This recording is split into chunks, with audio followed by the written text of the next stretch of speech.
So this is one of those programs of AOP UP which had been widely acclaimed last year and appreciated all over the country.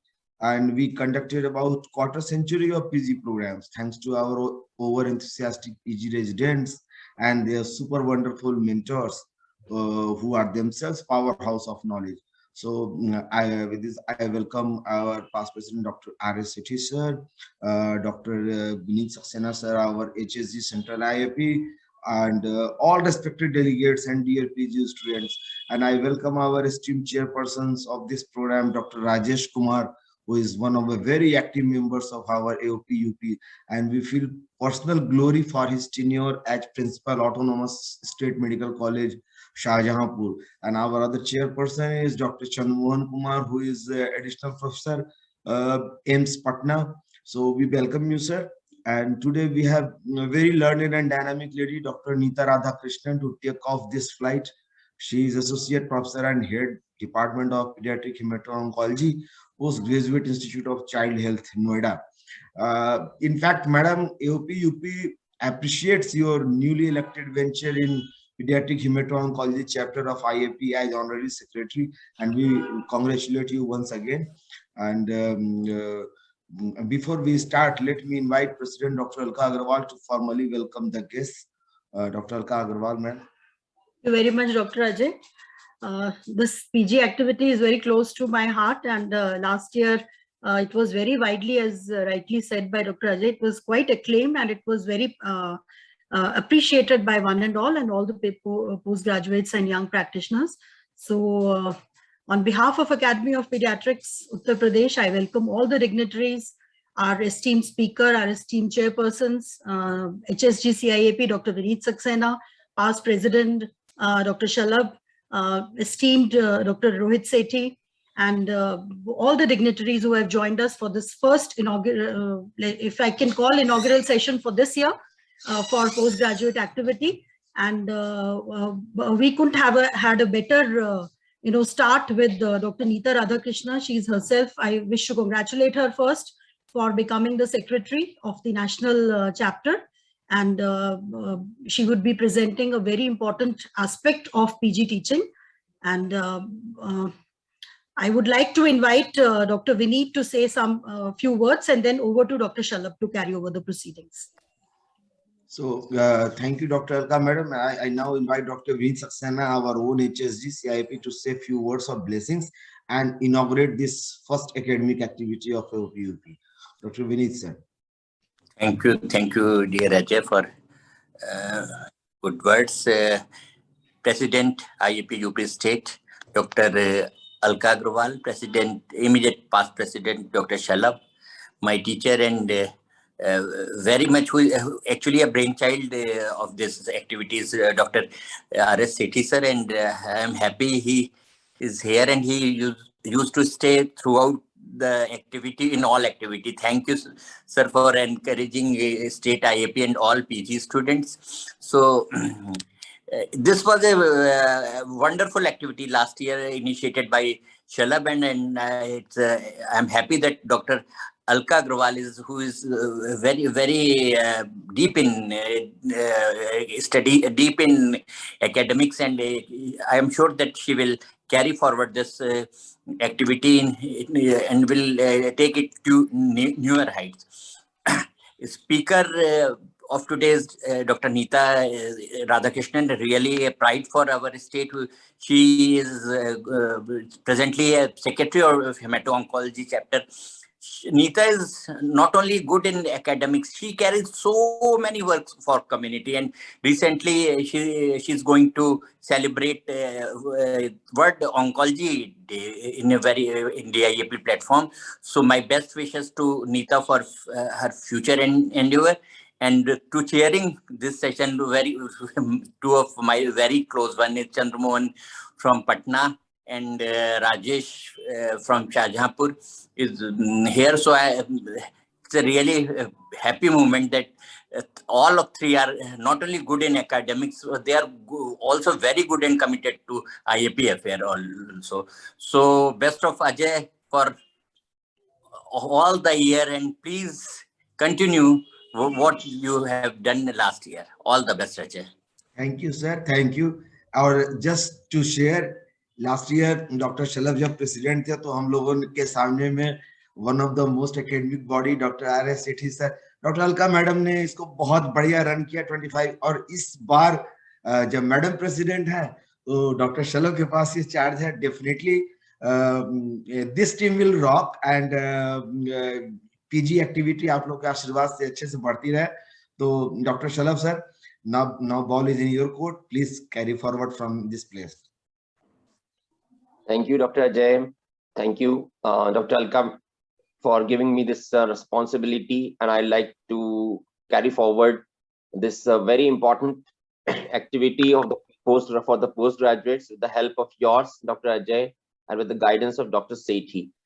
And first of all, my warm welcome to the chairpersons, honorable chairpersons. Let me introduce to the chairpersons.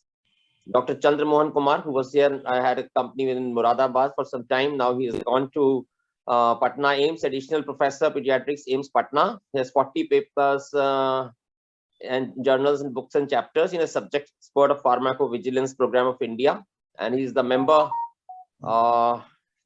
independent ethics committee of the IAP, an associate editor, postgraduate journal of pediatrics and adolescent medicine, and awarded scholarships to attend the second Afro Advanced Vaccinology course at Johannesburg in September. Executive board member of IAP 2022 from Bihar. Executive board member of Indian Academy of Pediatrics, official journal Indian Academy of Pediatrics 2017 to 19, and best researcher award by the he has received, and the member advisory board of Indian Pediatrics 2020-22, and treasurer Adolescent Health Academy Delhi. So thank you very much, Dr. Chandramohan, for sparing your time, valuable time, and giving your academic inputs for this very important PG activity. And Dr. Rajesh, one of the pillars of UP IAP, very dear professor. He's now this great honor that for us that he is the in charge of the medical college of the newly Shahjahanpur is the autonomous body, the principal presently, and he was there as a professor in Agra Medical College, and his major achievements as a fellow of the Indian Academy of Pediatrics, a member National Academy of Medical Sciences, awarded the Srimati Ved and Srimati Sitaram Memorial Medal for the best senior resident neonatology and New Delhi, and publications, several publications to his credit, and there's a long list of it. And so without wasting time, I'll just hand over to the honorable chairpersons to carry over to the activity. Welcome to Dr. NEETA, and he'll be introduced. Thank you very much for accepting this invitation and sparing your time. Now over to the chairpersons to introduce the speaker and carry forward the activity. Thank you, Dr. Shalabh, for giving me this opportunity to be a chairperson of this first activity of this year, first PG activity of this year. And today's topic is of very much of clinical interest. We often don't see these type of cases presented with Pancytopenia. So for this today's talk, we have very learned speaker, NEETA RADHAKRISHNAN. She is associate professor and in charge Department of Pediatric Hemato-Oncology, Super Specialty Pediatric Hospital and PG Training Institute, Noida. And this is really a very upcoming institute in UP regarding in pediatric facility.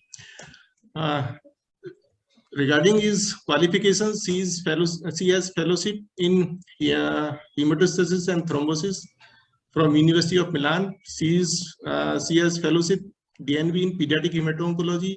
She is MD pediatrics from University of Kerala. Some important portfolios in our credits are: she is vice president, Indian Society of Primary Immune Deficiencies. She is nodal officer of NHM Hemophilia and Thalassemia Services, Gautam Budh Nagar. She is executive member of PHO chapter of IAP. She is sub-editor of this special edition of SIUP Asia 2020s, and she has some more portfolios in different these scientific forums. She has publications of peer-reviewed papers 43, and she has written 15 chapters in different books. So without wasting time, I would like to invite Dr. NEETA RADHAKRISHNAN to deliver discuss this very critical, common, important topic regarding the approach to a case of pancytopenia. Dr. NEETA. Good afternoon, everybody. Thank you to the chairpersons for the kind introduction. Thank you to Dr. Vineet Saxena sir, Dr. R.S. Vicky sir, Dr. Ajay Srivastava, Dr. Alka Agrawal, Dr. Shalabh, and all the dignitaries in this group today. And thank you for this opportunity. I did not know this was the first activity of the year, so I hope it goes well. And I'm talking about, I've been asked to speak on a topic which is quite close to my heart, because these are children who are actually not getting picked up many a times. And so I'm going to talk on approach to pancytopenia with special reference to this group of conditions called aplastic anemia. And often I tell patients who come with aplastic anemia, this is probably the most difficult hematological disease currently to treat, because malignancies, we can do something that day itself once you have a report out. But these are diseases where you have to wait for a lot of support to come in together. Only then we can treat such a patient. Even if the patient is affording, it will take time to start the treatment. So in those days, we kind of lose many patients in this process. So what is pancytopenia? Pancytopenia is when at least 2 hematopoietic cell lines are affected. So in this, like we have in our body, from the hematopoietic stem cells, you have a common myeloid progenitor and a lymphoid progenitor. So from the myeloid progenitor, whatever comes out, so you have red cells, platelets, as well as neutrophil series. These are the ones which are actually produced in the marrow. Whereas in the lymphoid series, the lymphoid progenitor produces the lymphoblast, which actually comes out of the marrow, gets developed inside the lymph nodes further. So when we talk about pancytopenia, we are actually talking about this part. We are talking about whatever is developing from the myeloid side. Either red cells are reduced, or platelets are reduced, or anything from this series of granulocytes are reduced. So it could be neutrophils or any of the granulocytic series also. So of these 3, at least 2 are affected. So bicytopenia essentially has the same differentials as pancytopenia. So it is clubbed together under pancytopenia itself. And this, as you can imagine, in our routine pediatric practice, this must be something which is very, very common. So almost every viral infection, if we develop a viral infection also, you will have a little bit of thrombocytopenia, little bit of neutropenia, which is extremely common. So in children who are prone to so many infections, especially so many viral infections in the early part of childhood, this is something which we are going to commonly see in practice.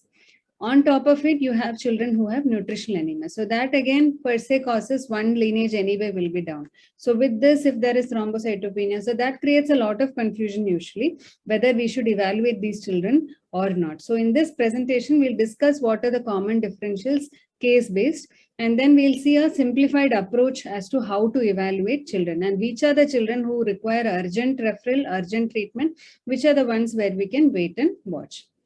So as per definition, if your hemoglobin is less than 10, ANC is less than 1500 and a platelet count is less than 1 lakh, it is to be considered significant and it requires evaluation. And we should note that platelet is now 1 lakh, as in we earlier, even labs, even now, will give you a report of 1.5 to 4.5 lakhs. But between 1 lakh to 1.5 lakhs, lot of normal people have platelet count between 1 to 1.5 lakhs. And hence, only if it is less than 1 lakh, it is considered significant. So now coming to what happens when these cell lines are low. If your red cell is low, of course, they come with symptoms of anemia. So it could be irritability in a small baby. In an older child, it could be fatigue, not able to play, and dull child, reduced activity. These are the complaints. And of course, as the severity of anemia increases, children can come with difficulty in breathing, hypoxia, tachypnea. All this can also manifest because of cardiac decompensation. If the WBC series, the neutrophils come down. So we are worried about the neutrophils. So total WBC is always going to be normal, because in these, in children where marrow is suppressed, lymphoid series will not be suppressed. Lymphocyte blast is coming out of the marrow, getting developed in the peripheral lymphoid tissue. So whenever marrow involvement is there, we are going to see neutrophils going down. And whenever neutrophils come down, especially less than 1500 or less than 1000, you are starting to see infections, decompensation because of the neutropenia per se. So what are the infections that we see? We see bacterial and fungal. These are the two things. So it could start with just high-grade fever and sepsis kind of presentation, or it could be something in the child coming with tachypnea, difficulty in breathing, oral ulcers, gangrenous lesions in the nose, like we saw mucor during the COVID part. So similar to that, that kind of lesions in the nose. So many of these fungal infections which are really dangerous are going to come with rhinopulmonary involvement. So involvement in the nose, then the sinuses, and so stuffy nose or some bloodstained discharge in the nose, they are all extremely scary infections in children who are neutropenic. And third is when platelets are come down. Spontaneous bleed starts around platelet are around 40,000. Till then they generally are okay. And so after even between 40,000 to 10,000, they are generally only skin and soft tissue bleeds. And once they come in the less than 10 or 20,000 range, then mucosal bleeds start. And we are worried about mucosal bleeds. We are not going to be significantly evaluating these skin bleeds also. If they are only around 40,000 and they are otherwise stable children, we may not even evaluate such patients. But the ones with mucosal bleeds have to be taken very, very significantly. Now, if you look at a pathophysiology point of view, there could be two reasons. So whenever in blood, whatever goes wrong, we generally discuss in terms of reduced production and increased destruction. So whether it is anemia, thrombocytopenia, or pancytopenia, our discussion will be in the same lines. So if your marrow is not producing properly, that is under the heading bone marrow dysfunction. And if it is getting destroyed in the periphery, it comes under peripheral destruction. So unlike in single lineage problems like anemia or thrombocytopenia, peripheral destruction is an important cause. Like in thrombocytopenia, your ITP is the major cause of peripheral destruction. And so that is the major cause of thrombocytopenia, isolated thrombocytopenia in a child. But in pancytopenia, this peripheral destruction group of diseases are very less. Most of it is related to marrow either being suppressed or marrow completely aplastic or marrow being infiltrated by something or marrow not able to function as a result of a maturation defect. So in this, if you look at maturation defect is because of usually nutritional causes like B12 and folic acid, because they are part of the 1-carbon metabolism that nucleus has to develop. So that if you don't have B12 and folic acid, your cell maturation does not happen. So all your cells, red cells, WBC, red cell as well as platelet, all three series get affected. So it could start with anemia, but then eventually you will have leukopenia, thrombocytopenia also in megaloblastic anemia. So that is probably the easiest to treat in this group of disorders. Then it could be infiltrative disorders, like it could be a hematological malignancy, or it could be a solid tumor infiltrating, or it could be infiltration because of, say, storage disorders. It could be osteopetrosis. Those conditions also not very rare. But yes, if you have a child where marrow is suppressed and there is huge, etc., we consider these conditions. And third, if it is production failure, and these are the from left to, as in from right to left, these are the most dangerous ones. So here, when your production fails, when it could be because of an infection, it is suppressed for a while. It could be drug induced, it could be suppression for a while. But if it is not any of that, and if the marrow is actually failing, like in aplastic anemia or inherited aplastic anemias like Fanconi, etc., these are extremely difficult diseases and they need to be treated at the earliest. So this is the pathophysiologically what happens in the marrow, and pathophysiologically what happens in peripheral destruction. Peripheral destruction could be immune cytopenias. You could have autoimmune disorders like autoimmune thrombocytopenia. You can have autoimmune pancytopenias also, and some immune disorders which can present with cytopenia like SLE, etc. And it could be if you have a big spleen, there is consumption in the spleen called hypersplenism, or if there is a hemangioma, so small babies coming with massive liver and cytopenia, we could think of even hemangioma in the liver also. Infantile hemangioendothelioma, etc., can also present with cytopenias. But these, if you think in a total spectrum of disorders, this could probably around 5% or 10%. The rest of the 80-90% group of disorders are actually marrow involvement per se. So we'll start with 3 cases. And we'll see how to evaluate based on these 3 cases. So this is a 9-year-old boy. And this child came with a 6 weeks history of reduced appetite, fever, progressive pallor, and bleeding from gums. So from history itself, all 3 cell lines are involved. Anemia, there's in red cell involvement, white cell involvement, and of course, bleeding. So platelets are also involved. On examination, febrile child, pallor is there, no icterus, no lymph nodes, no hepatosplenomegaly. So you know that infiltrative group of disorders, peripheral destruction, even to some extent, even you can rule out megaloblastic also, because there is from this kind of history, because there is nothing else. In megaloblastic also, but sometimes we get a small spleen and some icterus. So that is also not there. This is completely coming in this end of the spectrum. That is, marrow is kind of this, from this clinical presentation itself, we feel that it could be some kind of marrow failure, or it could be malignancy also. So if you look at the CBC, your patient has come with a hemoglobin of 4, an MCV of 85, WBC count of 2200, of which you have neutropenia. So always counts, although even if it is normal, always look at neutrophils, always look at lymphocytes whenever evaluating any patient. So here you have neutrophils, polymorphs are 10%. So your absolute neutrophil count is around 200, and that is significantly low. So less than 1500 is abnormal, but less than 1000 is moderate neutropenia, and less than 500 is severe neutropenia. So you have a child with severe neutropenia here, and platelets also 4000. So severe cytopenias are there in this child. So all 3 cell lines are affected. So I'll keep this case here. We'll go to the next patient. So there is a second child, again come with cytopenias, but this girl, what is the history?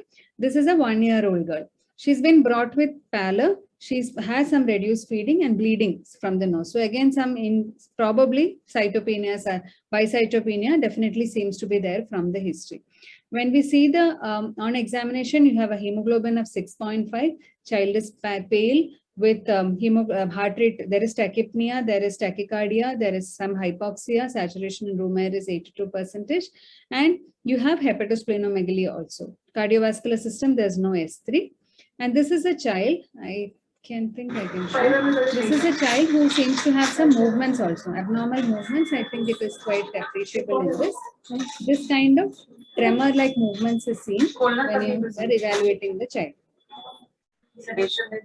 So and what is the hemoglobin? Hemoglobin is 1.6. So this child has come with 1.6 hemoglobin, and that explains our tachycardia, desaturation, all of them can be explained.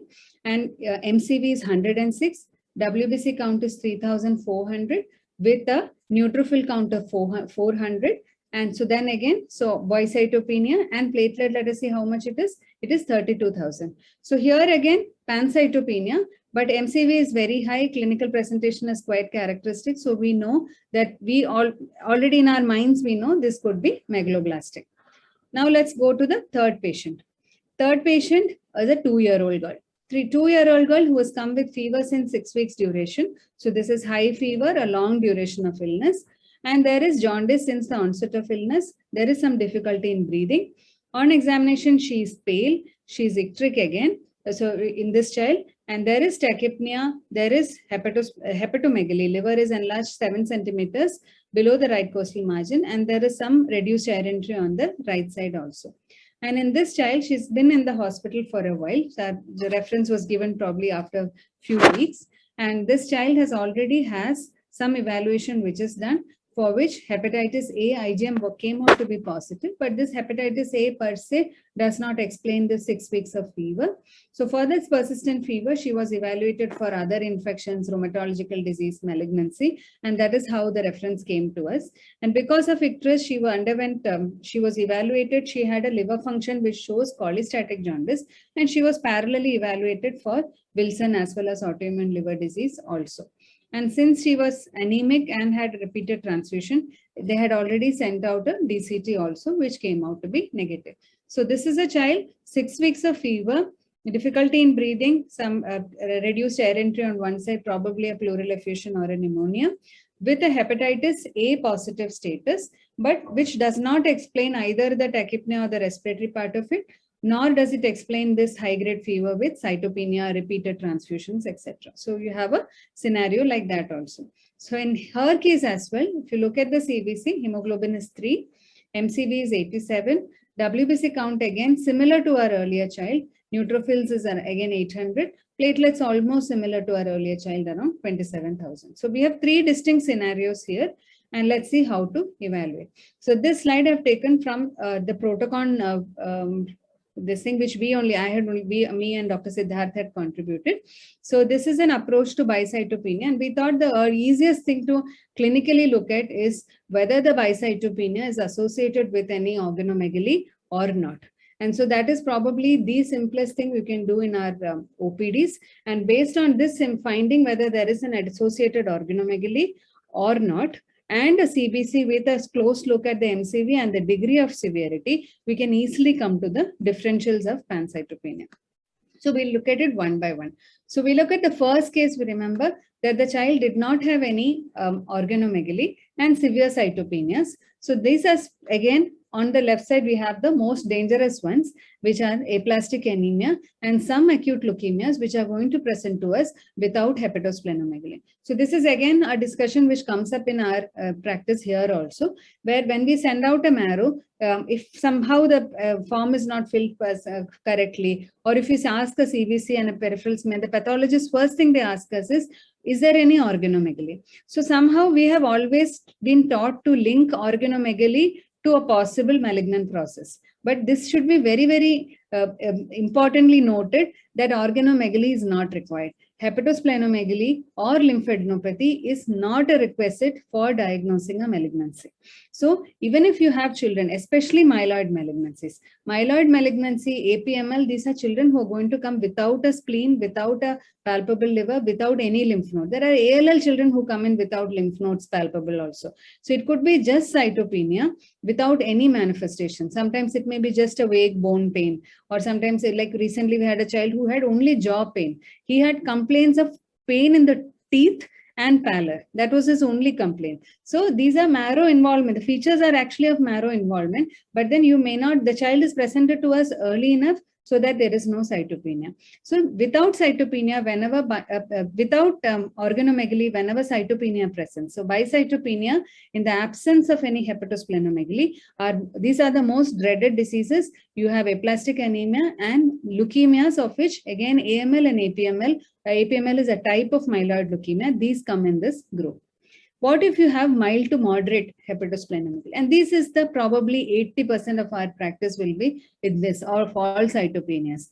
There will be some mild, small spleen, or there will be some hepatosplenomegaly. So it could be infection associated. So infection per se would cause cytopenias.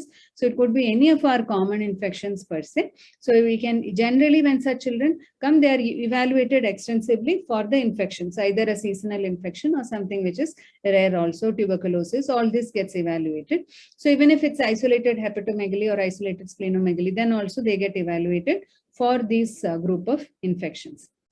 Sometimes when the disease is not, if you don't isolate an infection, then you need to look further in this group. And here again, it could be infiltration, it could be leukemia, lymphoma, it could be solid tumor. So that can present with cytopenia. But in this thing, again, a word of caution. Many times in lymphoma and solid tumor, the disease is originating outside the marrow. It is not a marrow pathology to start off with. So when you have a lymphoma, you have a lymph node here and a child who has come with fever, little bit of cytopenia. Many times marrow per se may not yield a disease. In such a disease, you have to get a biopsy of the disease which is there outside. So in the initial stages especially, you may not find any marrow infiltration also. And we are doing marrow from a small area, just a pinprick in that marrow, in the bone. So when you have starting to have infiltration, solid tumor or lymphoma, metastasis comes patchy. It is not going to involve the marrow completely together. So whenever we put a needle, we may easily miss that area. And that is why many times when we are suspecting marrow or a solid tumor infiltration, a lymphoma or a solid tumor infiltration, we do bilateral bone marrow biopsies for the same reason, to increase our pickup of the disease. But any of these can definitely, in a later stage, once lymphoma becomes stage 4 or a solid tumor becomes stage 4, marrow infiltration is there, then of course it may be picked up in a disease. But earlier stages, it may be difficult to pick up in this. So very close, if your marrow did not show up anything also, many times you need to proceed with a PET-CT or a CT guided FNAC or some kind of investigation for the disease which is there outside the bone marrow. So that is infiltration. Then you could have megaloblastic anemias, which also present with mild cytopenias, as well as organomegaly. And of course, the third possibility that it could be indirect effect of infection. So it started off as an infection, but then marrow suppression occurred because of drug-induced causes, or marrow suppression occurred because of HLH, or marrow suppression occurred because the infection caused marrow failure. So the parvovirus, some infections can cause marrow failure. So these can also occur. So this is the garden variety of pancytopenia, and this is the most common thing that we're going to encounter in practice. And the third is when you have a massive organomegaly, a massive spleen. So massive spleen is usually very few differentials. One is a storage disorder like Gaucher. Gaucher comes with extramedullary. You can have children present without any other respiratory or neurological involvement. So visceral Gaucher presents like this. Niemann-Pick presents like this. Again, varieties of Niemann-Pick, whether there is no other organ involvement. Then it could be Kala Asar, very common again in our group of patients. So they come with massive spleen, some cytopenia. The cytopenia is not because of Kala Asar, it is because of the destruction occurring of the in the spleen. It could be endemic splenomegaly because of malaria also. It could be in some kind of HLH also can present with massive splenomegaly. So that can also be there. Then of course your non-hematological causes like a portal hypertension. Portal hypertension causing splenomegaly and splenomegaly causing pancytopenia. Or it could be our usual THAL, hereditary spherocytosis, those group of hemolytic anemia. So all of these have very good history available usually. So this will be a child who's been transfused couple of times, or a child who's had repeated episodes of anemia and icterus. So even in spherocytosis, you get this classical history that seasonally child develops anemia and icterus, and then child needs a transfusion, or sometimes it improves on its own. Portal hypertension, usually there is a history which is available of neonatal umbilical catheterization or sepsis or something like that. And storage disorder, etc. Children who are otherwise well, who are just coming with a massive organomegaly. So this is something which can be seen in the outpatient, just 5 minutes, where just one look at the CBC and the child, we know which is important and which is dangerous. And the dangerous important ones are in this side, and if you don't have any infection. So these two group of disorders I will put together as children who require urgent evaluation. The other children definitely evaluate if they are not improving, only then you need to have investigations directed at the cytopenia per se. And in usual cases in this massive spleen group of disorders, you do have children who are reasonably stable. So it gives us some time to evaluate these disorders also. And lab investigation, how do we proceed in these group of patients? We proceed with we first of all see a CBC. CBC, red cell indices, smear, and a retic count. If the usual scenario in all our marrow-involved group of disorders, our retic is going to be normal or low. Suppose we are getting a retic which is high, that is extremely unusual in the pancytopenia setting. So that is the only group of disorders where you are actually suspecting a peripheral destruction. So in those group of disorders, it is immune cytopenia. So your workup starts for SLE, Evans syndrome, that kind of, so you do a DCT, you do an ANA-DS DNA, that group of investigation comes in. Even in hypersplenism, you may have a slightly higher retic count. So in which case also you evaluate further for the spleen part of it. So you look for Doppler and you look for what is the cause, peripheral smear to look for any thalassemia group of disorders, or even a hypersplenism. And in the earlier one, I talked about NTDT or non-transfusion dependent thalassemia specifically, because in these days, if you have a thal major, they generally get picked up very early and they get started on a transfusion regimen. So because of that, we are never going to see such bad spleens causing cytopenias usually in thalassemia practice. Of course, we do see once in a while children who are not transfused regularly coming with a big spleen, but otherwise it's usually children with NTDT, spherocytosis who are going to come with massive spleens, and children with who have storage disorders, etc. So that evaluation of hypersplenism is separate. Autoimmune evaluation is separate. So these are groups of disorders where children have a high retic count. In this CBC group of investigation, if you're suspecting, if there is fever and you're suspecting an infection, definitely evaluate, treat the infection. And if the child is not improving, only then a marrow is indicated.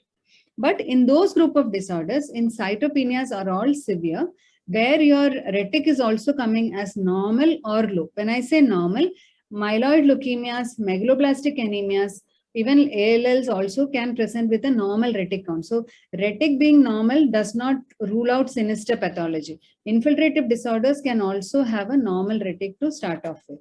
If retic is low, definitely aplastic group of disorders. And always we look at corrected retic count, where you correct the reticulocyte count to the degree of anemia. So today I saw a girl with 5 hemoglobin with a retic which was reported as 0.4%. So we don't know whether that retic is corrected or not, but in that sense, corrected means you are correcting it for a normal hemoglobin. So for a 5 gram normal, for that girl, you would expect a hemoglobin of around 14-15. So it is 1/3 of that. So your retic, actual corrected retic would be 1/3 of 0.4%, which will be again 0.13%. So in this girl, 0.13 or 0.4 both are low. It does not really matter much. But suppose the retic count was say 3%. So that 3% is little high. When you correct it by 1/3, it will become 1%. That is normal. So that correction has to be always applied when we try to interpret reticulocyte count.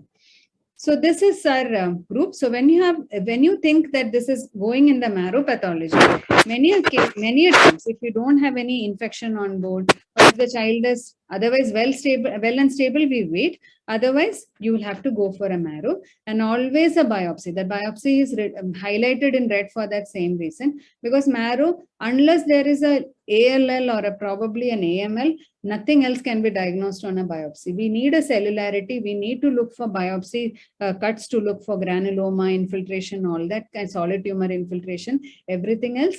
So unless it's like a straightforward leukemia, which can come up on an aspirate, many of our pancytopenic disorders may be missed if we don't do a biopsy. So cellularity is definitely something which we go by for the next step to evaluate whether it is, what kind of disease it is. So in your hypocellular or marrow dysfunctional syndromes, you have idiopathic aplastic anemia or some infection or drug-induced aplasia, where if you have well cellular marrows, it could be infiltration, B12 deficiency, PNH, etc. So this comes in the cellular group of disorders.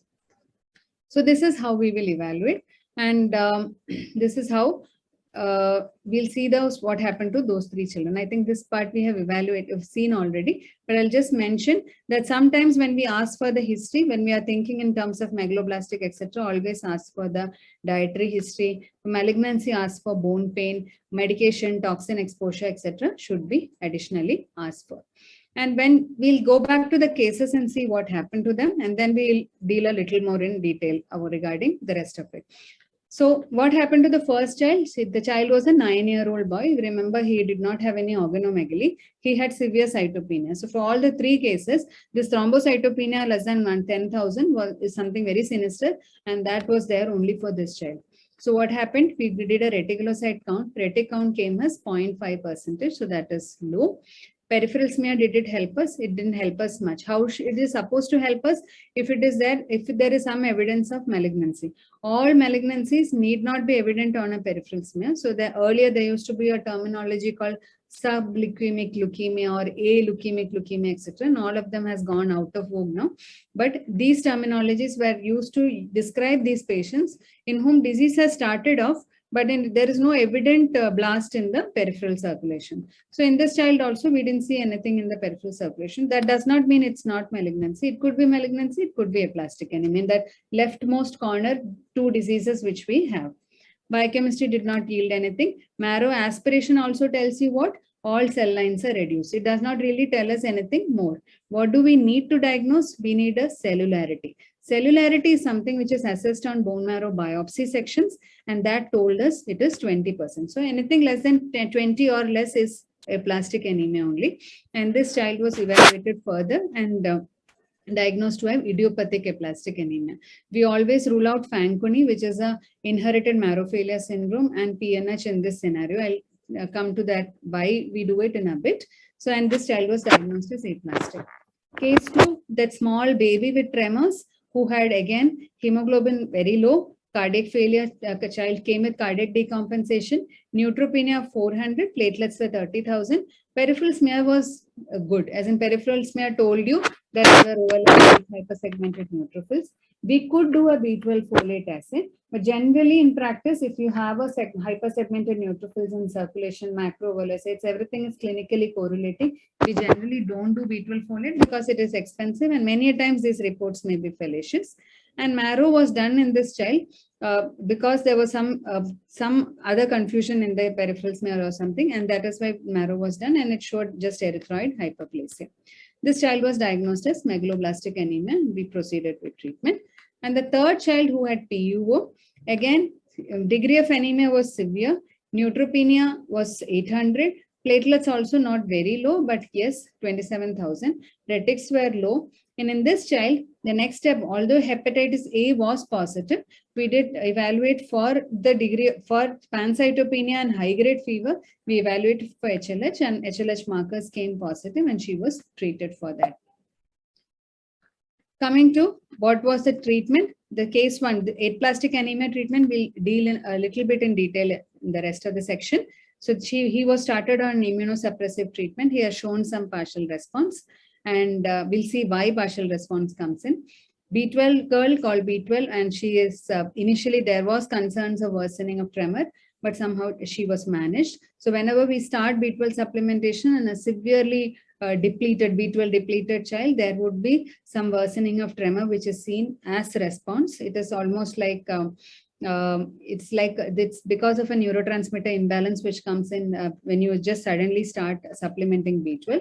You also start seeing hypokalemia. So whenever we treat infants, especially, we just treat with 250 micrograms of B12, and there is worsening. Children are followed up for potassium levels as well, and child has improved. And the third child required HLH protocol. Child was treated, improved, and is now doing well. So now this is how a marrow helps us. This would be a normal marrow, and I told you why a biopsy helps us. And so this is empty spaces that we are going to look for. Many a time, if it is aspirate just shows us the 3 cell lines. It does not tell us what is the actual cellularity or how is the marrow affected. So many a times, if you have solid tumor, you get clusters like this, clusters in the marrow. And if it is aplastic anemia, you have just empty spaces in the marrow replaced by fat. So normally in our body, our cellularity would be, a rough calculation is 100 minus the age in years. So if you are like 10-year-old child, your cellularity expected is 90%.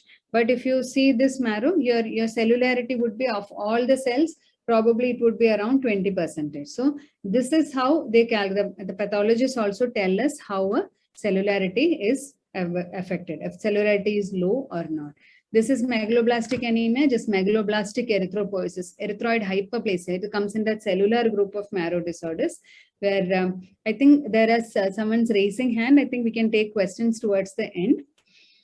Then hemophagocytosis, you can see a large cell here eating up everything else. So that is our HLH patient.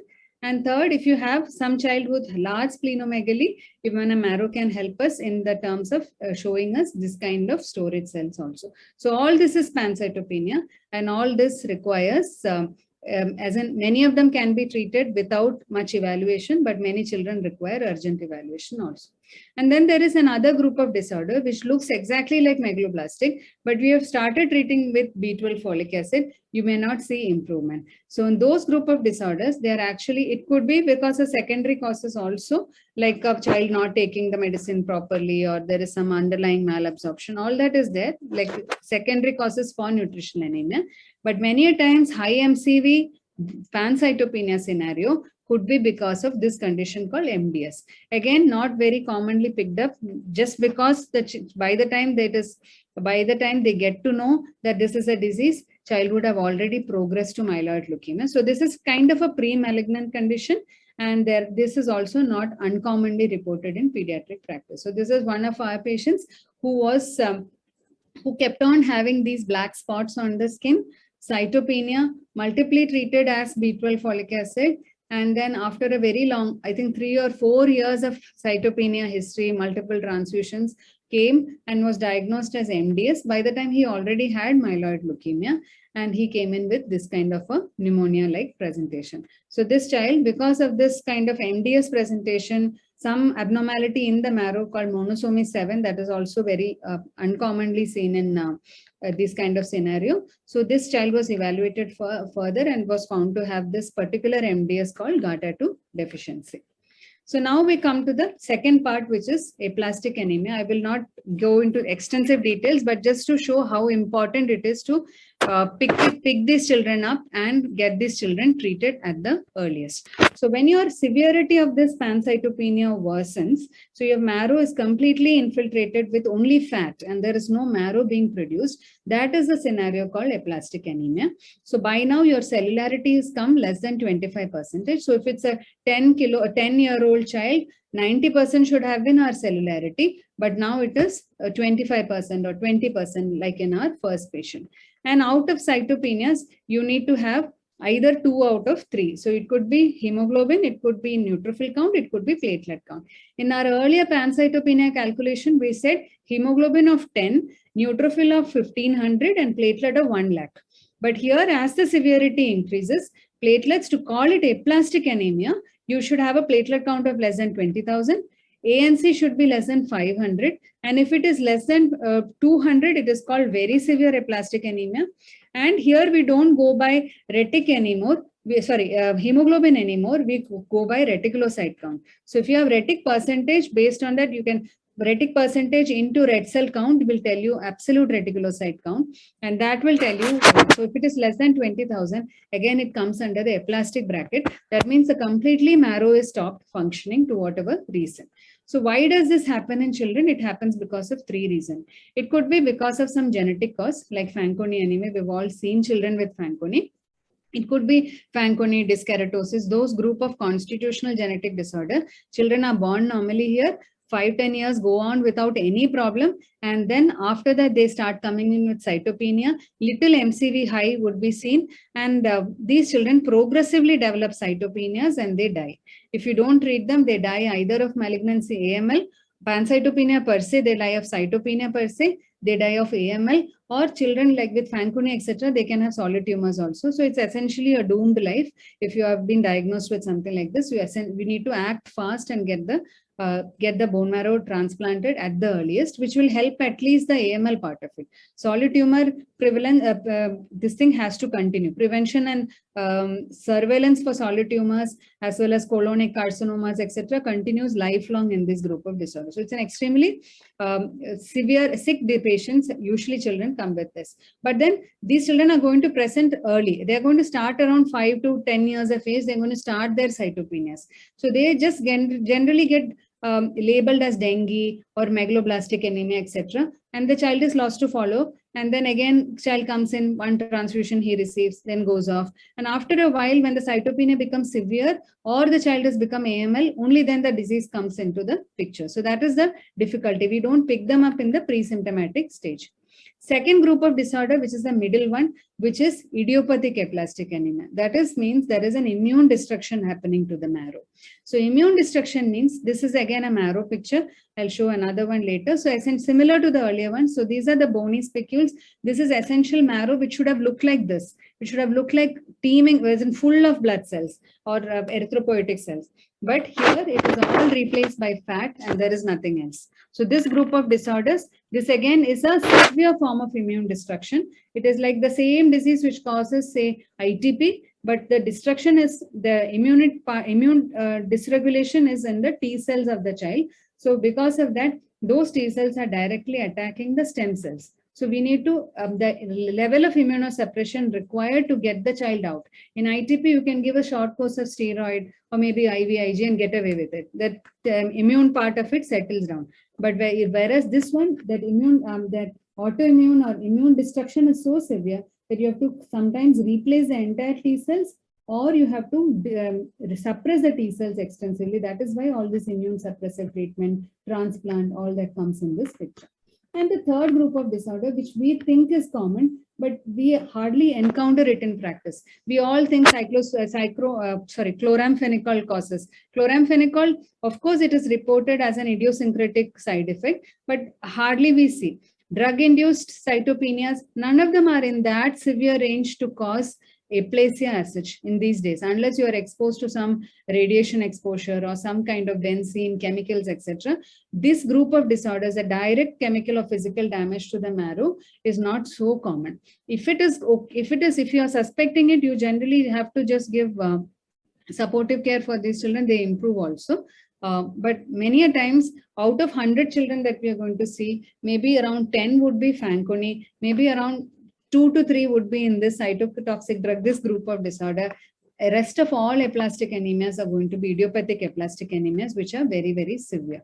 So this is again just to show that your autoimmune disorders like ITP and your aplastic are essentially same pathophysiology, but the degree and the severity is so high that you start having, you have to have immunosuppression, which is directed very strongly against the T cells. So children are going to, if Fanconi anemia, children come like this, they come with this kind of cytopenias. With this, you can see that thumb abnormality here, that again, it's a skeletal abnormalities are common in Fanconi. So this child also has a large caffeolae macule, which is quite characteristic of Fanconi anemia. And dyskeratosis comes with these nail ridging and nail findings. Again, these all come up only, these nail findings and skin findings are all maybe there, but cytopenia comes up later. It comes around 10 years only. So these are children who are going to come for all vaccination, everything to us. Children who are going to be followed up for all infections with these disorders, these abnormalities. So whenever we see such skeletal anomalies or large caffeolae macules, these children should be kept under close hematological follow-up. Other aplastic anemia differentials are also, of course, we ask for fertilizer exposure, pesticide exposure, etc. But then many a times we may not be able to get that. Sniffing of petrol, patients who go in, people who live in such areas where there are agricultural pesticides being used. So these are maybe reasons, but we can't really pinpoint at one reason. So after all this, you are left with aplastic anemia. So if you have a child with that kind of disorder, the first patient we saw, the severe cytopenia, other than CBC and peripherysmia, we quickly go ahead and get the chromosomal breakage study done for Fanconi. We also do a PNH analysis because, like I said, some disorders can have a small clone of red cells, which are called a PNH clone of red cells, and that kind of helps us in treating the aplastic anemia further, whether to treat with the IST or transplant, that helps us to tell us. And of course, definitely HLA typing to rule out, to find out who is the sibling donor at the earliest. So this is again a marrow which has completely failed, which is replaced by fat, and cellularity must be close to around 10% in this patient. So what is the medical emergency part of it? That you are left with a neutrophil count of say around 200 and your platelet count is less than 10,000. So they are going to bleed. But then if the more transfusion you give, they are going to become allo-immunized to the transfusion. So more donor exposure. It's a similar scenario in newborn also. When you multiply transfuse, multiple donor exposures come in. So they get allo-sensitized to the donor antigens. Similarly, in this scenario, when you're going to give multiple transfusions, 2 RDP, 3 RDP, etc., for every small bleed, they are going to get allo-sensitized. So by the time patients are ready to get treated, as in they get all their financial arrangement, everything is there, by then they are ready to treat, they have already received more than 50, 20, 50, 70 transfusions. So that is extremely bad for these children because they are allo-sensitized. Then when we give a donor cells also, like the patient's own donor cells also is coming, their chance of rejection increases significantly in this scenario. So always a transfusion should be very judicious. It should be only for mucosal bleeding. And if it is small mucosal bleed like gum bleed, etc., we try to manage with tranexamic acid locally rather than transfuse for every small bleed. But having said that, the more we wait also, these children can have severe bleeding also. So it's a catch-22 situation. We need to kind of evaluate urgently, start definitive treatment urgently, and not transfuse aggressively during this period. So that's how it has to be seen. Stabilize the patient always, and if you're not doing biopsies, better not do marrow aspiration also, because biopsy is definitely required, and any center who is treating this child should require a bone marrow biopsy to tell whether this is aplastic, which group does it come into, and we need to decide treatment based on that. Of course, antibiotic, antifungals in plenty, because antibiotics, most children will be severely neutropenic. They will have culture positive or not. They will have sepsis on board. And antifungal, which covers mold. So there is no role of fluconazole, only role for voriconazole, posaconazole, and those groups which are going to cover our mold group of infection, which is Aspergillus or Mucor. And there is absolutely no role of steroid, no role of GCSF in this group of condition. Sometimes child is very sick, moribund, we may try GCSF, but you can look at the pathophysiology and remember how GCSF will work. It will never work because GCSF is, your marrow is completely failed. There are antibodies directed against the stem cells. Stem cells are not forming only. So if you give GCSF, it is not going to work anywhere. So that is the emergency in these group of patients. And we have to consider transplant in all patients. Nowadays, there are so many platforms which raise money and give, and even government support is there for patients. So it's just a question of aggressively pursuing that and getting transplant done or IST done at the first go. So there are two ways of treating these children. So this is the algorithm for it. If you have a sibling donor, always go for transplant, because transplant is going to be ultimately cheaper, because a transplant it would be in any center, it will be to the tune of say around 5-6 lakhs, not more than that. And probably in government centers, it will be lesser than that. In a private sector, maybe it's a little 1 or 2 lakhs more than that. But that is the amount that we need to arrange. And that's the one-time go. Whereas if you look at immunosuppressive therapy, which is given with ATG, cyclosporin, with or without this drug called L-Trombopag. So here, huge lot of expenses. The drug itself is going to cost, for any child, say child around 15 kilos, it is going to cost around 2.5-3 lakhs for the drug itself. And L-Trombopag every month is going to cost maybe around 20,000, 25,000. And so this response is also poor, and long-term follow-up, long-term cyclosporin. So cyclosporin is a second drug, again expensive drug. Monthly expenses come to around 10,000 for that also. Cyclosporin level monitoring, all that put together, within 6 months, actually the amount goes up beyond that what was there for the transplant. So many a times it is just a question of arranging that money and getting it done as soon as possible. So that is the issue. And that is the crux in diagnosing also, the crux in the management also. Many times we're not able to do that, and children usually die before that. So if you have not managed a transplant, you most likely won't be able to manage IST also in the correct dose. If you're giving it in the correct dose, it's going to be almost 60% as expensive as a transplant. And even if you give it, the failure rates are close to around 40-50% patients don't respond to IST, in which case you need to again go for either an alternative donor transplant or a second ATG. All that just expenses build up from there. And in our scenario, to keep such a child who is severely neutropenic for maybe 6 months or so becomes very, very difficult, because they usually die of infections by then. And if you don't have that's very severe group, you may wait and watch, you may transfuse and watch for 6 months or so. So transplant outcomes are close to 90% if you do it properly and do it early in the course of disease. As you go wait and wait, your chances of rejection increases significantly. And nowadays the treatment protocols are good, that you GVHT risk, etc. has come down significantly. Suppose you do ATG cyclosporin, Western response rate, this is Western data of around 60-80%, but this is among children who have actually received treatment. If you look at Indian scenario, probably out of every 10 aplastic anemias, 3 end up receiving treatment. So your 70% are die in that process itself. So that data will never be able to collate, because we have only data of patients reaching hospitals. Many times they don't even come to a hospital. So I'll skip the treatment part of ATG cyclosporin just to highlight the hurdles in managing aplastic anemia. Most of them die due to severe bacterial infections, fungal like Aspergillus or Mucor, HLA sensitization, refractory thrombocytopenia because of having received multiple transfusions already. Children come with bad bleeding, like a bleed in the CNS, bleed in the eye, renal bleeds, abdominal bleeds. Some of them cannot be salvaged at all. And of course, if you go on that ATG cyclosporin arm, there will be periods where you have given cyclosporin with azoles, with steroid, etc. So all of them put together, a lot of drug interaction, high risk for seizures, stress, etc. comes commonly.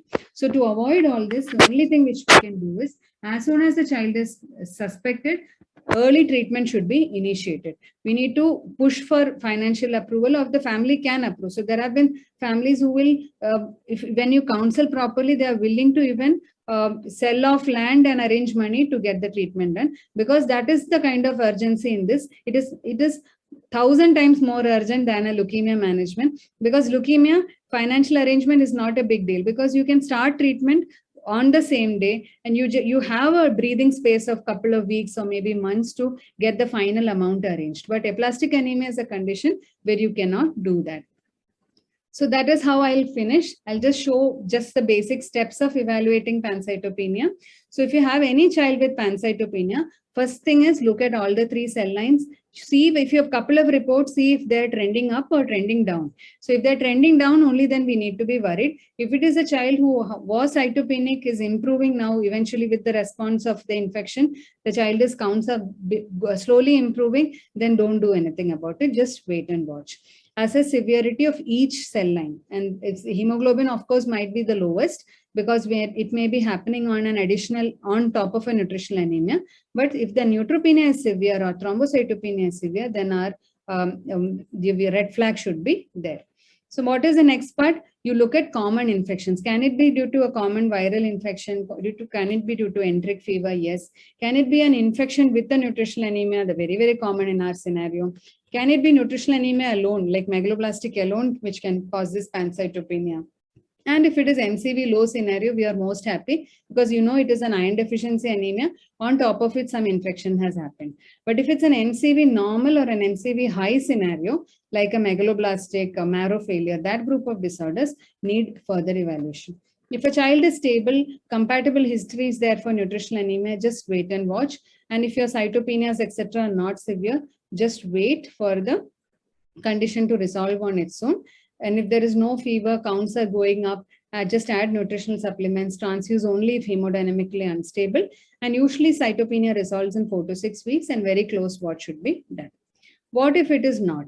If the child is sick, if the counts are trending down, if there are no explainable infections, like if you don't have an infection which you think could cause this, like you think it is enteric, but your reports have come as negative. And such a child, sick-looking child with severe cytopenias, always evaluate with a bone marrow aspiration and biopsy. And many a times, if it is a suspected malignancy, a flow cytometry may be required. So this is a child who just came in last week. This is a child, you can see 15-year-old child, fever, pallor, jaundice, hepatosplenomegaly. Cytopenias are of this grade. So I initially, before touching the child, I thought this is going to be aplastic anemia, looking at the degree of cytopenia.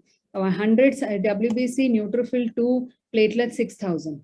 But minute I saw the child had hepatosplenomegaly. So hepatosplenomegaly on board, this had to be either leukemia or HLH, and this child turned out to be both. He had a B-cell ALL with liver failure with HLH. So some treatment was given with indigenous medicines also for the jaundice part, and probably that caused the liver failure part of it, and the rest was the leukemia part only.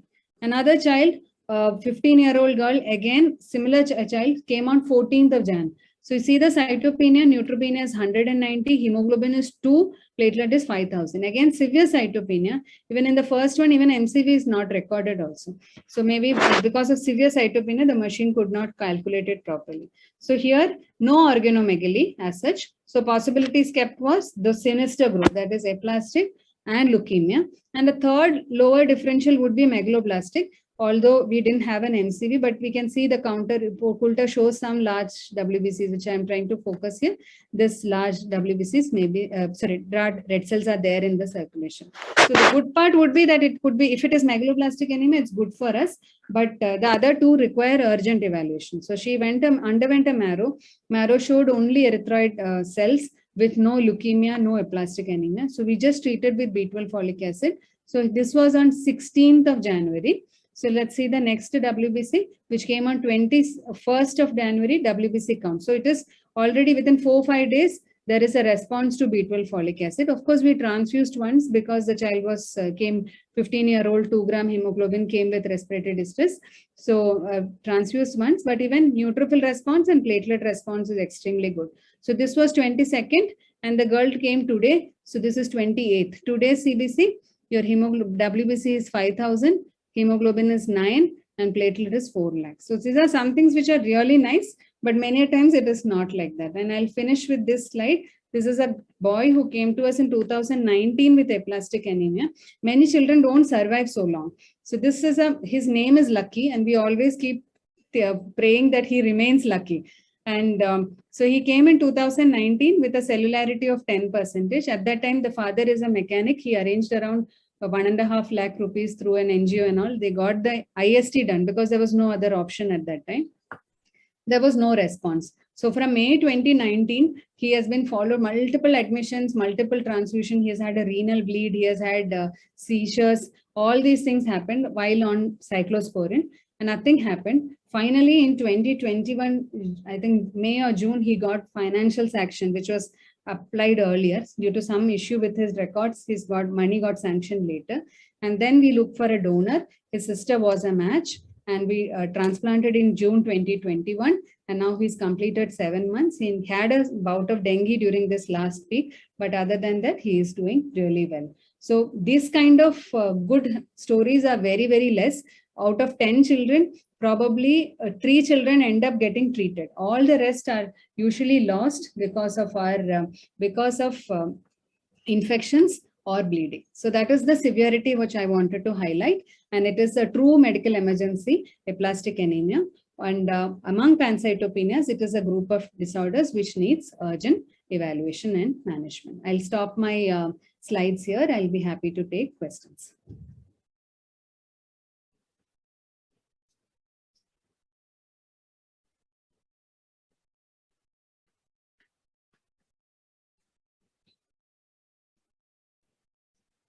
Chairpersons can take the questions in the chat box.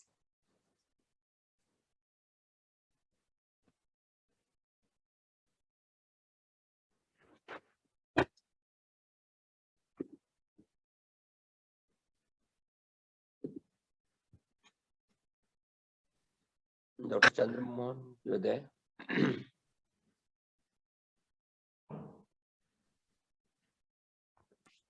Dr. Chandramohan, are you there?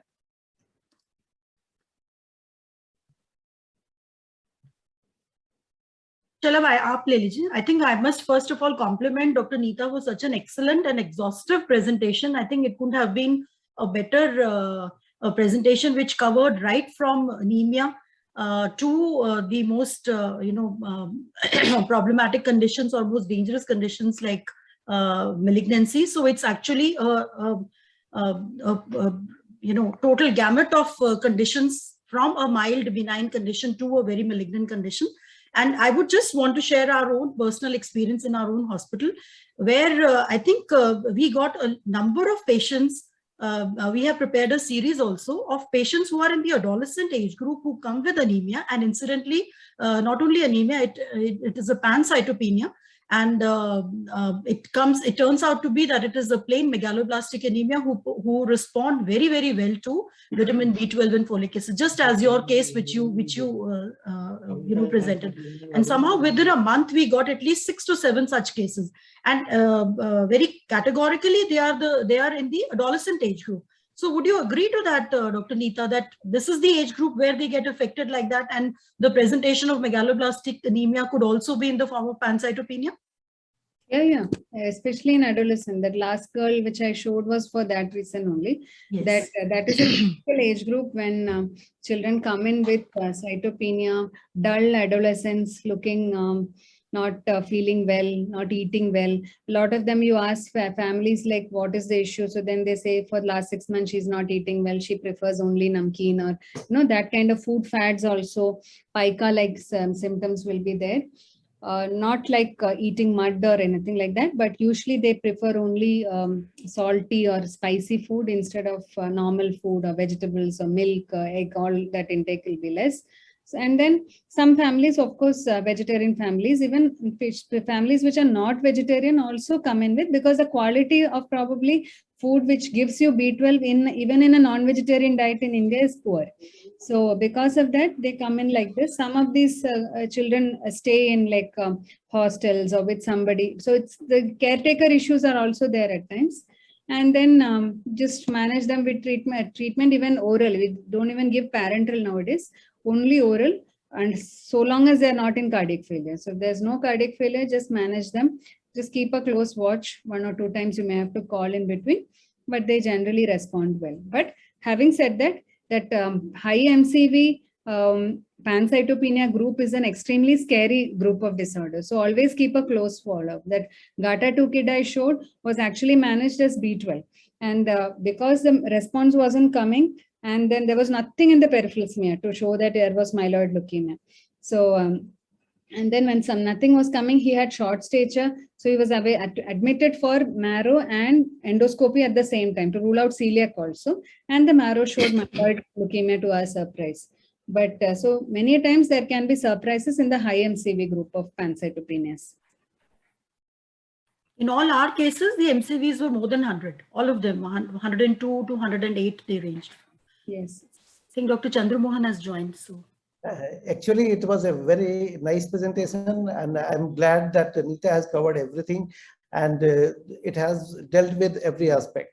The issue is what she has highlighted, that I'm thankful for her for clarifying that BMT is not too costly. What we usually, the message goes to, the bone marrow transplant is so costly that the people don't go for it. And as a clinicians, the aplastic anemias are our worst nightmares, worse than the leukemia, because there the treatment is much easier. So that the ISTs are there, but the response is only around 30 to 40%. We are doing ISTs, we are not doing bone marrow, but our patients are afraid when we tell them the BMT, they say, sir, 20 lakh rupees lagte hain, itne paise kahan se laenge? So even if we tell to go to the government institutions, the line is so long that they don't get an opportunity earlier. So that is one thing. If we can take some questions, I have one question for Dr. NEETA, that which hepatitis produce pancytopenia? I believe if she can clarify, otherwise. So classically, it is taught as non-A, non-B hepatitis. So we generally evaluate for all of them, but it could be even non-typable hepatitis also. It could be some viral infection. In the earlier days, it used to be called non-A, non-B group of hepatitis. So it could be any virus in that group. It could be CMV, it could be parvo also. It's just that we are not sitting and evaluating for all of them. Yes, so that is a pancytopenia, jaundice-related pancytopenias, as in jaundice-related aplastic anemias are really again another nightmare disorder group of disorders. But their prognosis is poor. So hepatitis B, hepatitis C, Epstein-Barr virus, parvovirus virus, a whole lot of viruses are known to cause bone marrow suppression, and that may lead to aplastic anemia, maybe transient or maybe sometimes a prolonged aplastic anemia too. So yeah, but BBV and all generally does not come with jaundice as such. So jaundice group would be CMV, parvo, and HTLV, all those group of disorders.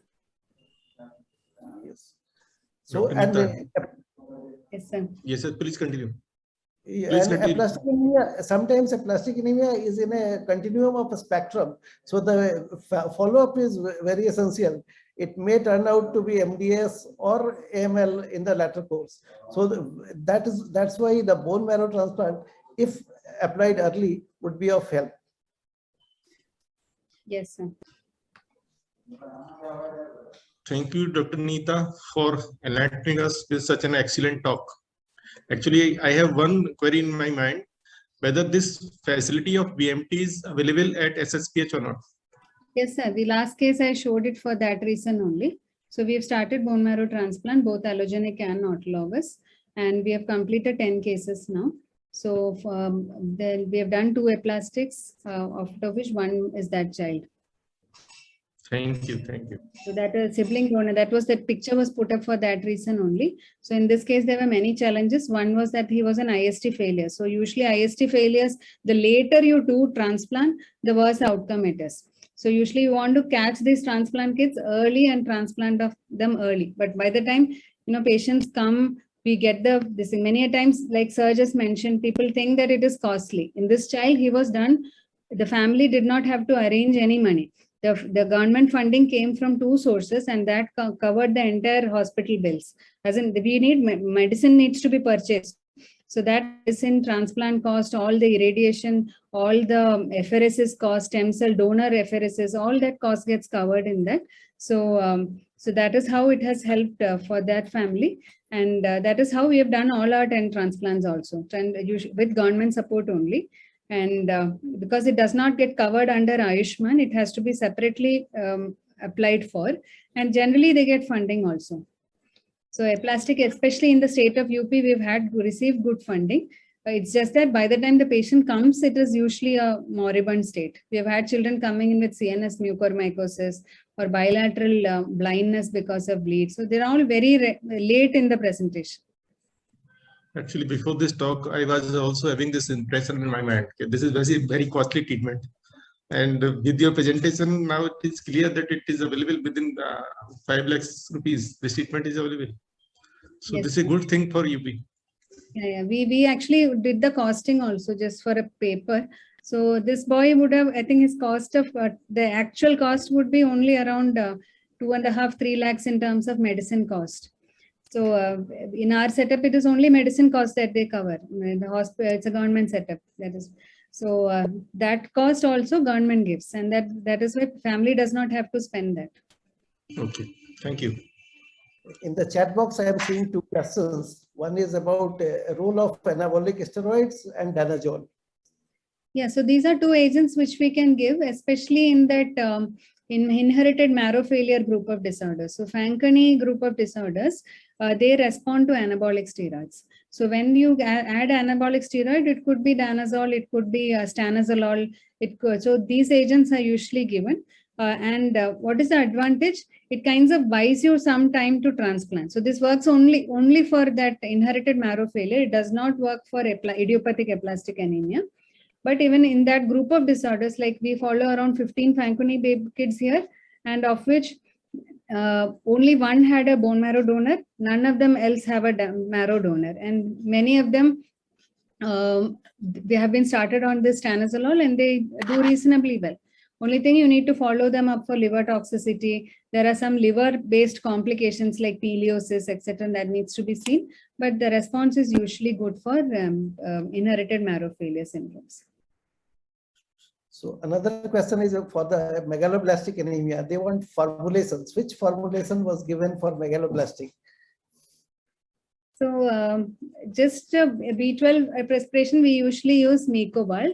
And that is just a pure this thing. We don't use Neurobion or anything. And I think we are bringing out a chapter is bringing out a nutritional anemia guideline, which will get published soon, which has all these details, what age, how much to give, all that is being given in that. But we prefer pure B12 preparations and oral preparations usually. So oral and sublingual also is now available. So usually the tablet strength which is available is 500 microgram. So for an infant, we give half a tablet. You ask them to crush it and dissolve in mother's milk or some kind of feed and give it. And for an older child, say from 1 year to around 7-8 years, we give 500 microgram once a day. And then above that, in adolescents, we give 500 microgram twice a day. So that will be 1 milligram a day. And always close watch. And close watch, I've seen children having just the tremor worsening was one. Other than that, you can have neuropsychiatric symptoms after starting. So always adolescent girls also. We had a girl where she started the next 3rd day, she started having psychosis. She started blessing everybody, saying that she has become a, she's had received, become a god like thing. So these kind of psychotic features are seen because they're so severely depleted. So once your neurotransmitter imbalance can occur, and hypokalemia occurs in smaller babies. We've seen potassium drop to 2 and 1 point something and all that. Very scary scenarios, but so that has to be closely looked into. And folic acid, we use only tablet terms. Injectable is only for children who are coming in with vomiting, diarrhea, malabsorption, that kind of scenario. So how long it takes for the initial response and how long to continue the treatment? B12 folate. No? So folate response, B12, you get a response within a week by usually by 3rd day. If you are sending them home, and anybody who is hemoglobin around above 5, we send them home anyway. And that also, we just call them on the 3rd or the 4th day just to record the hemoglobin. just to see if the hemoglobin has not dropped further. And usually within a week to 10 days, we see response, sometimes as dramatic as this girl. So she went from 7 to 9 in like 5 days or something, you know, so and no transfusions in between. And the good thing is that children start eating well, and I've seen children gain weight so well. So one family was there where they were keeping on asking me to evaluate for thyroid because the weight was going up so much. He suddenly gained a lot of weight. It's almost like the body is depleted of B12. And when you give food, everything, you know, that is the only nutrient which was not there, and children start eating well and weight picks up. Total duration of treatment is 6 weeks. So the all anabolic activity which was stopped suddenly got released. Must be. So there is somebody is raising hand. Prasanna, are you there? Are you around for the question? Oh, he cannot speak. He need to send his question in chat box. So you can put your question in the chat box. In the meantime, I may see if any other questions.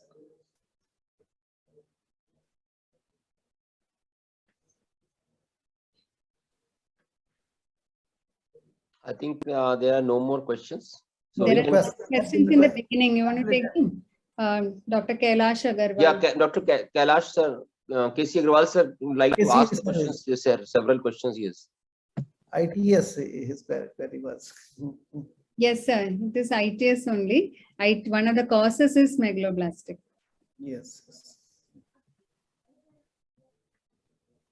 Earlier, we used to have other causes also for ITS.